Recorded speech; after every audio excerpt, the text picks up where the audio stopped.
asked us actually to share our first voting experience, and I want to share this because I don't want you all to make the same mistake that I made. Some of you look like you've voted before, okay? No offense to the way you look, but some of you may be voting for the first time, and the procedures might intimidate you for the wrong reason, and I just want to touch on that from my first experience voting in 1991, way before most of you were born, I think. Okay, so at that time, I was in between jobs because I had applied to join the police force, and you know, to join any civil service department, there's a whole procedure of interviews, and it takes months for you to finally get accepted. So when the election was called, I was in the process of going through these interviews. And at that time, the mood in Singapore was actually quite, I would say, politically alive, you know, and you would know if you look at the results of that election. In 1991, that was the election where 4 opposition MPs were elected, which in Singapore's history was a great, almost a tidal wave, even though it's just 4 seats, because we never had that before. It was always JB Jeyaretnam alone, and then maybe one more person, you know, Mr. Chiam, and then suddenly 4 people. So the mood was like that. So anyway, I had made up my mind, you know, to do my part for democracy, so I went to vote.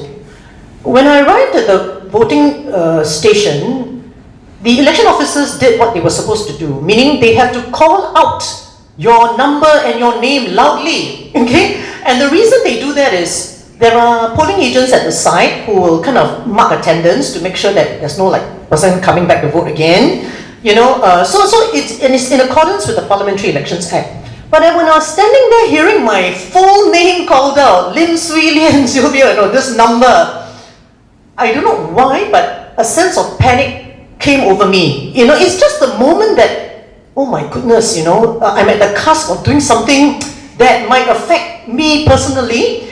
And because of the panic that I had, thinking, oh my goodness, maybe I cannot get accepted into the police force, you know, something might happen, and my job prospects would be ruined.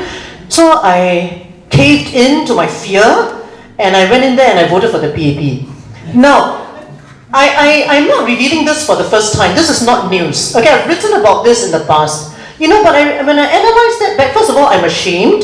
You know, and secondly, it also reflects a certain lack of confidence in me at that time about ballot secrecy, which none of you should have, because over all these years, you know, in my work with the party, we have always made sure that at the end of the counting process, you know, that the ballot boxes are sealed, you know, we sign on it, and it is transported to the Supreme Court vault by Gurkhas, and then 6 months later, we go there to retrieve the boxes for incineration, and we know that the seals are all intact.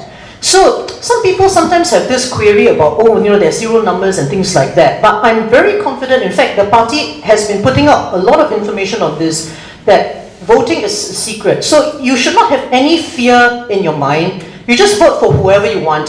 Okay, this is our right as citizens, and I think we shouldn't take that for granted. So maybe that's what I'd share for now, James.